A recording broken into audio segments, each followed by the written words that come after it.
Hey everyone, welcome back to our channel. In today's guide, we show you how to change your name in the Amazon Prime Video app.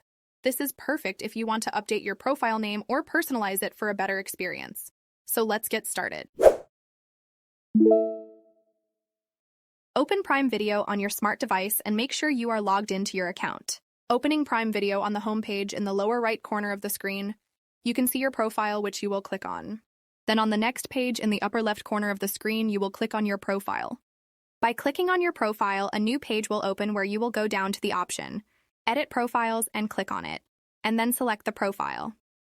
The application will open the next page where you can see the field where your current name is written. In order to change it, we need to click on it and enter a new name. After changing the name, we will go down to the Save option and click on it. That's it. Your profile name in the Amazon Prime Video app has been successfully updated. Now you can enjoy a personalized experience while streaming your favorite shows and movies.